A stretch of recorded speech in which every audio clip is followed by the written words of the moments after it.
Periodismo crítico. 747. Bienvenido, exministro del Interior. Tenemos que ubicarle también como cabeza de lista de los asambleístas o de los candidatos a la Asamblea Nacional, el capitán de la 35, el señor doctor José Serrano, a quien el señor presidente de la República ayer otorgó un reconocimiento muy importante. El presidente se queda complacido por la acción suya, especialmente en el control interno, en el control interno y en el control de la seguridad nacional. En esta dimensión última, yo creo que buena parte de la familia ecuatoriana seguramente votará por usted en reconocimiento a que usted nos ha asegurado de alguna manera bastantes niveles, muchísimos niveles de confiabilidad y seguridad en nuestra institucionalidad.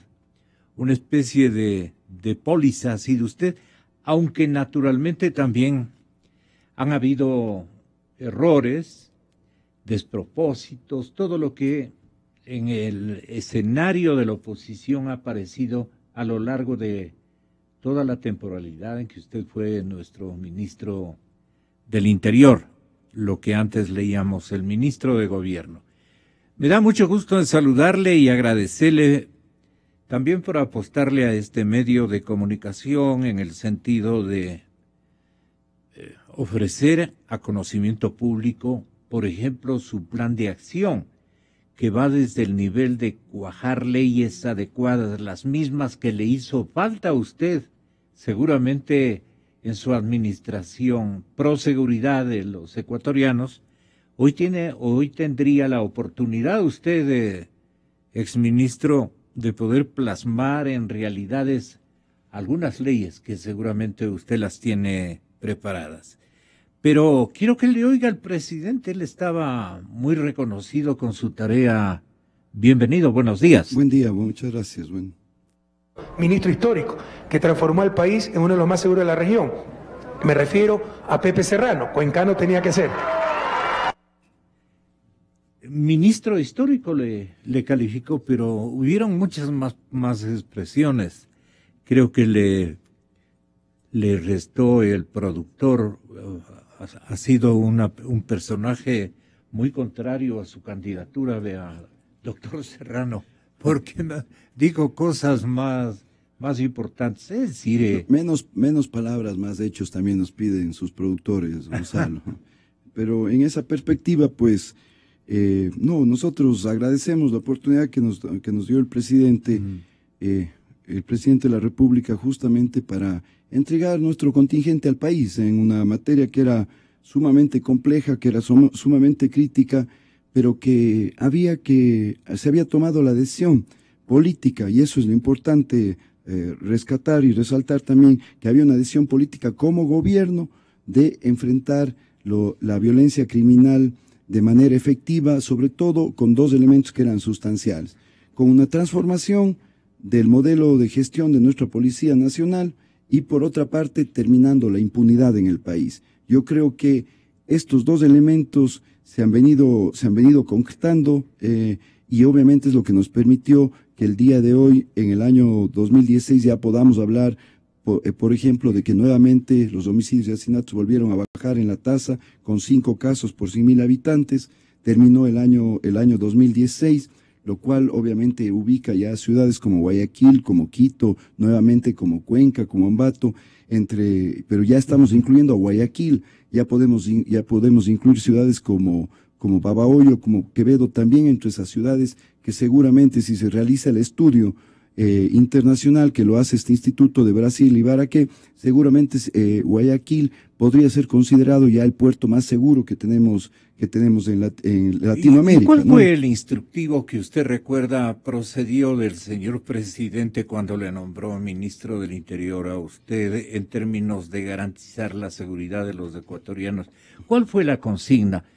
porque muchos aprecian que en la mitad del periodo, en el tema de seguridad, el del periodo largo de 9 años, en el tema de la seguridad, el presidente ordenó darle con todo. De lo contrario, las cosas habrían estado, y por eso me permito adherirme a alguna de las políticas con las que usted trabajó. Por lo siguiente, señoras y señores, no me queden viendo, por lo siguiente, ustedes han escuchado el nivel de inseguridad que este momento lamentablemente perjudica a ciudades como Buenos Aires, como Sao Paulo. En Buenos Aires, ministro, ayer veía yo un reportaje de algún medio importantísimo de la nación argentina. No pueden caminar media cuadra. Los maleantes están atrás de sus víctimas. Le arranchan absolutamente todo, incluso las funditas de compras de alimentos para la casa. Cuando la ama de casa llega a su domicilio, en cualquier estamento de clase popular, media alta, media baja, no se diga, bueno, los otros por lo menos tienen vehículos, guardias y todos. Me refiero a las élites más adineradas de la Argentina. Pero la gran masa, la sociedad que tiene que enfrentarse a la calle, la cosa es terrible. Entonces yo comparaba, digo, estos problemas tampoco nosotros hemos tenido en el Ecuador. Y por eso Sí, no tengo ningún inconveniente de expresarle, como siempre, mi felicitación. No, Gonzalo, mire, pero el Ecuador ha estado nadando contracorriente en realidad en Latinoamérica en varios temas. En el tema de la seguridad ciudadana, justamente somos uno de los 3 países nada más de Latinoamérica que ha logrado disminuir homicidios y asesinatos. Pero al mismo tiempo somos uno de los 3 países, de los 2 países de Latinoamérica que ha logrado disminuir ya robos a personas, robos a domicilio. La policía logró, la gestión de la policía conjuntamente con la justicia lograron reducir 15,000 robos a personas, robos a domicilio, robos a vehículos en lo que va del año 2016. Y por supuesto un elemento que es sustancial también y que debemos referirnos también como uno de los temas fundamentales es las incautaciones de drogas. Llegaron a 110 toneladas de drogas incautadas durante el 2016 y a haber desarticulado a cerca de 175 bandas criminales.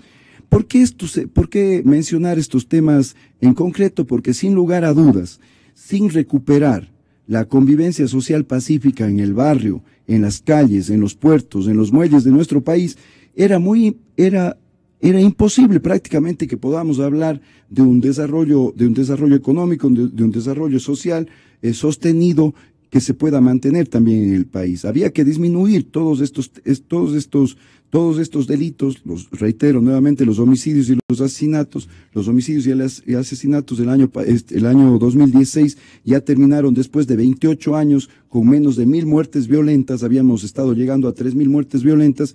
Y no nos olvidemos que de las 50 ciudades más inseguras del mundo, 41 están en Latinoamérica y en el Caribe. Las ciudades del Ecuador ya no se acercan ni de lejos a estas 41 ciudades. Pero lo fundamental es, ahora, con todo esto que se ha hecho en seguridad ciudadana, ¿no es cierto?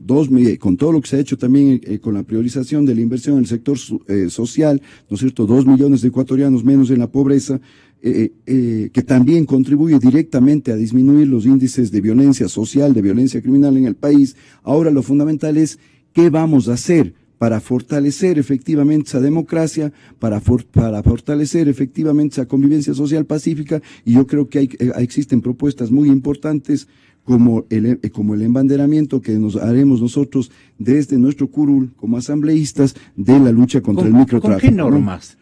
¿Con qué normas usted apoyará al próximo gobernante en temas de seguridad? Hemos armado un plan de gobierno que encabeza nuestro binomio Lenin Moreno Garcés, y para esa perspectiva también hemos desarrollado alguna normativa, anteproyectos de ley que serán nuestra propuesta básica. En primer lugar, la Ley de Responsabilidad Nacional en la lucha contra el microtráfico.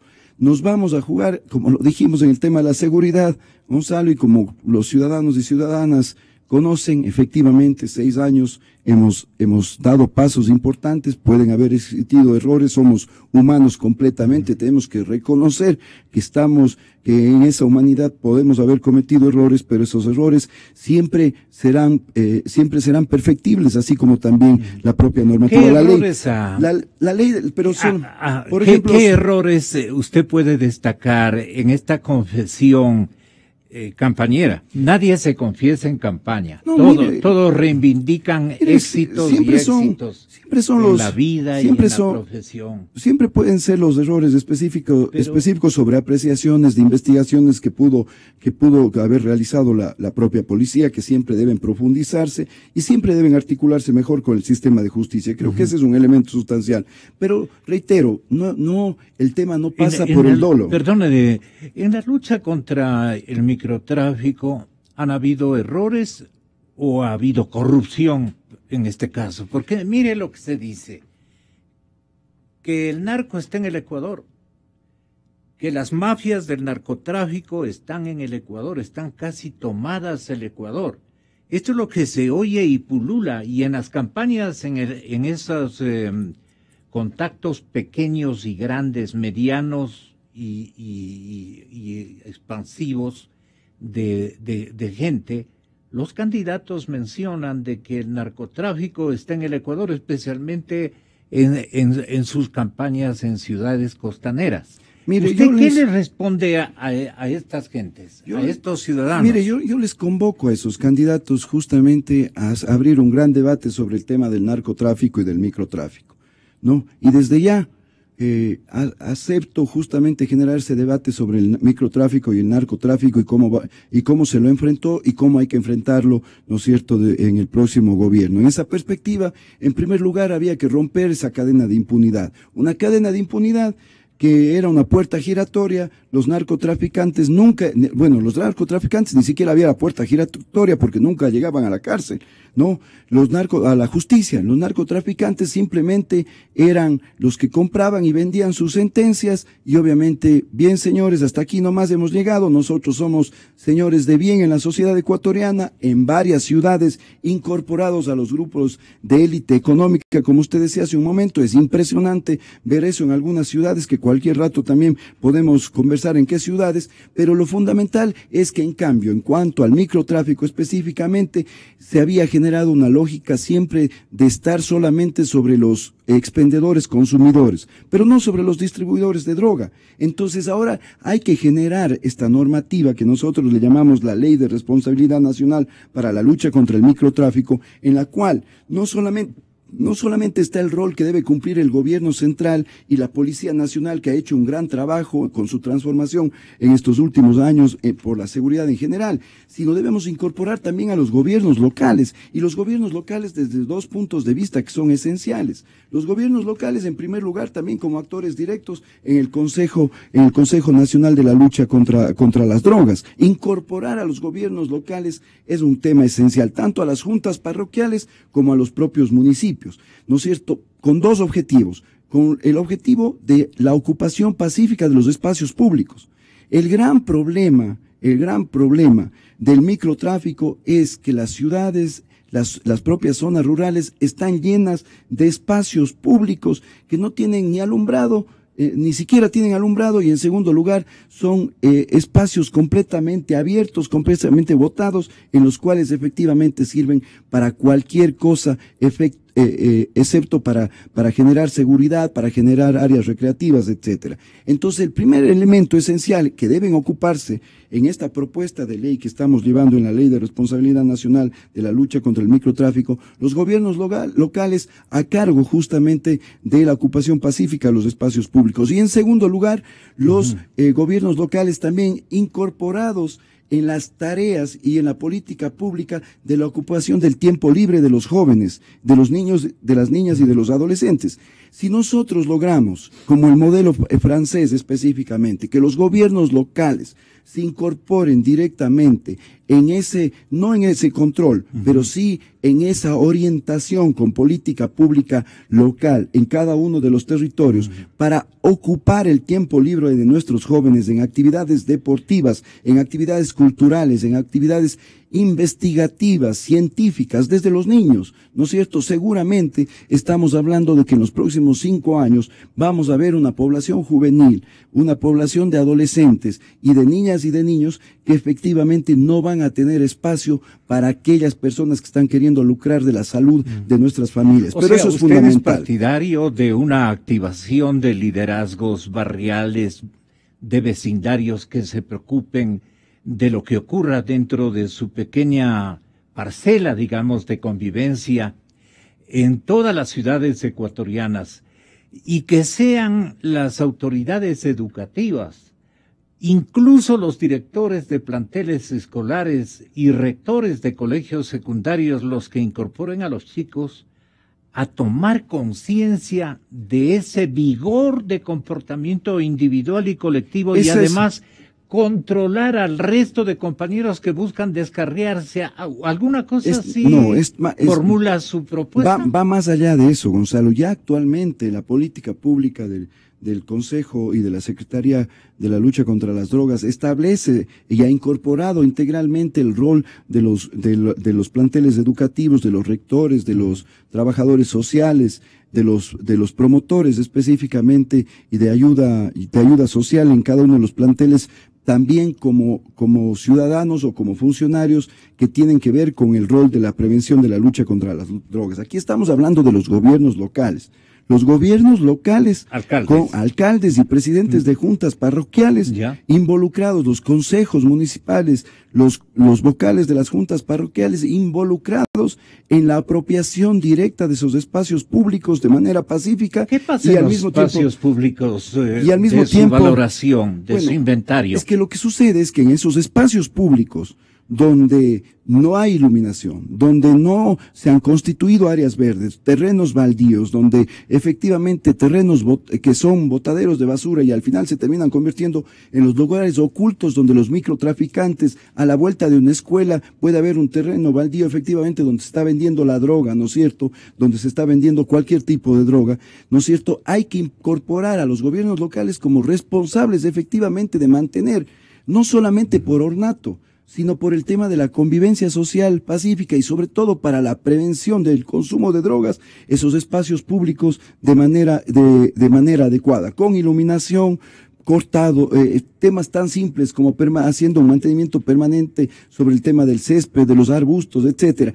Esto lo digo porque en los recorridos que hemos venido haciendo en estos últimos 6 años en el país, los mercados de la droga, hemos ido efectivamente vemos que hay barrios, que hay urbanizaciones, que hay sectores urbano marginales, por ejemplo en Guayaquil, ¿no es cierto?, que tienen estos espacios abiertos sin iluminación, sin ningún tipo de intervención municipal, y que son los lugares que efectivamente no solamente sirven para el expendio de las drogas, sino también se cometen delitos de violencia sexual y todo eso. Entonces el primer tema fundamental es cómo incorporamos, no como una obligación que emana solamente del Consejo de Drogas, sino cómo incorporamos a los gobiernos locales, al Consejo. Perdón, ministro, son ejemplos al parecer de poca significación. Pero si usted o las autoridades nacionales y los gobiernos seccionales acometen en hacer cerramientos de los lotes abandonados por sus dueños y que los tienen allí en un permanente enriquecimiento de como activo, y se convierten en este escenario que usted hace bien en mencionar y que este momento todo el mundo estará probando aquello. Si estos gobiernos seccionales se preocupan de cerrar estos espacios, también son espacios verdes que se prestan para la comercialización de terrenos baldíos, pero sí, pasa por eso también. Una cosa es la responsabilidad de los gobiernos locales en cuanto obviamente a esos terrenos baldíos que son propiedad privada, pero lo que estamos hablando acá es de los espacios públicos. Los espacios públicos deben dejar de ser espacios donde los microtraficantes todavía tienen acceso. Por ejemplo, hay esquinas de escuelas, de colegios, que debemos ocuparlos directamente desde los gobiernos locales, también con una serie de acciones específicas, reitero, como la iluminación, como el mantenimiento de esos espacios públicos. Pero adicionalmente, vuelvo a reiterar, no, yo no hablo de que los modelos, ya lo vimos en nuestro país, no había modelo que para la seguridad ciudadana que en el Ecuador debíamos copiar y simplemente implementarlo. Tuvimos que hacer nuestro propio modelo sobre la base de nuestra experiencia. Entonces lo que digo es, hay experiencias tan importantes como la de Francia específicamente, en cómo los gobiernos locales son los responsables de la política pública nacional, de la política pública del Estado, ¿no es cierto?, de cómo se incorpora y cómo ellos orientan el tiempo, la ocupación del tiempo libre de los jóvenes, niños y niñas y adolescentes luego de tener clases. Eso es un tema esencial. No es solamente es un tema de crear actividades recreativas, es un tema de generar una orientación hacia actividades deportivas, culturales, que nos permitan, investigativas, que nos permitan ser una potencia, potencia deportiva en los próximos años en el país. Esto es esencial. Pero este trabajo ya no solamente pasa por el policía que ahora ya tiene patrullero, que tiene arma y que está pasando y que está patrullando por el barrio. Pasa también en cómo incorporamos directamente al resto de las instancias del sector público y a la ciudadanía en estos dos aspectos. Por supuesto que hay que generar también una normativa específica que fortalezca el trabajo de jueces, fiscales y la Policía Nacional contra los microtraficantes. Eso es esencial. No podemos decir, bueno, ya está todo hecho en el tema judicial penal, específicamente procesal penal en contra de los microtráficos. No es así. Hay que perfeccionar ciertas leyes que nos permitan que efectivamente esos microtraficantes, sobre todo esos distribuidores que están trayendo la droga de Colombia y de Perú, sean sancionados drásticamente. No importa si es que les encontramos con 50 o con 80 gramos definitivamente, pero lo fundamental es que no pueden haber justamente para ese tipo de delitos, por ejemplo, procedimientos abreviados. No puede haber procedimiento abreviado efectivamente para un microtraficante que le encontramos con 100 gramos, con 50 gramos o con 20 gramos de heroína. Eso no podemos hacer. Todo esto pero esto es sobre la base de una experiencia que hemos ido desarrollando que antes no existía. Pero el equívoco legislativo lo propiciaron ustedes mismos. No es así, Gonzalo, no fue un equívoco. Lo que estamos diciendo es, teníamos que generar una normativa que nos permita efectivamente decir, hay que juzgar a los pequeños microtraficantes con una sanción. Hay que juzgar a los medianos narcotraficantes con otra sanción. Hay que juzgar a los narcotraficantes ya con otro tipo de sanción, más drástica. Pero ahora lo que necesitamos efectivamente es que esas sanciones también no encuentren el agujero, ¿no es cierto?, para salvar años, por ejemplo, de sentencia. Es decir, 6 meses, 8 meses para un microtraficante que se acoge, que dice, sí, soy culpable, soy el responsable del microtráfico. Lo que necesitamos es que se haga la interpretación adecuada de la ley y al mismo tiempo que se reforme la ley para que no se sancione a los microtraficantes desde la perspectiva de los abreviados, sino vayamos directamente a procedimientos en los cuales esos microtraficantes, que son distribuidores, no tengan posibilidad alguna de generar precedentes negativos para la justicia ecuatoriana. El tema es impresionantemente importante, grandemente significativo. Me quedo con unos 500 kilos de preguntas, señor ministro. Ojalá tenga usted la bondad de compensarme este tiempito de esta mañana. Mil disculpas, en realidad. Con otra entrevista. Mil disculpas por el retraso, Gonzalo, pero definitivamente lo que sí quiero decirle es que aquí tiene que ver también todo el tema del acceso al empleo juvenil, el empleo productivo y por supuesto el acceso y también la generación de las universidades tecnológicas. Esto también está ligado Hablemos a todo de esto. este proceso. ¿Cuándo lo podemos hacer? Por supuesto, la próxima semana, usted sabe, todas las semanas salimos Gracias, ya de campaña, pero aquí estaremos para hablar justamente ya de los proyectos de ley para el sector productivo, de incentivos tributarios, Nos etcétera, interesa esta para nuestro temática. sector. Yo creo que es una temática capital en cuanto a lo que Ecuador social, cultural y legalmente requiere. Recambios importantes para saber conducir a nuestros niños y a nuestros jóvenes frente a este gigantesco aparato destructivo de comunidades. Esa será una bandera sin lugar a dudas, al igual que la bandera de la lucha contra la corrupción, y obviamente seremos voceros del sector industrial. Ahí están los 300 kilos de inquietudes, corrupción. Pues. Vamos a trabajar sobre eso y a conversar sobre eso. ¿Y por qué no lo hizo? Bueno, lo hemos hecho, justamente. Nos pone los ejemplos de lo hecho. Por supuesto, nosotros la próxima semana. Por supuesto, hablamos de esos ejemplos, incautaciones, personas detenidas sobre las cuales ha tenido que actuar la policía y que, sin embargo, si nosotros desde el sector político nos hubiésemos hecho de la vista gorda, no tuviésemos esas personas detenidas el día de hoy, revelando justamente información clave para resolver los problemas de corrupción en el país. Vamos a verle a ese inventario. Doctor Serrano, muchas gracias por haber venido y haber aceptado esta invitación.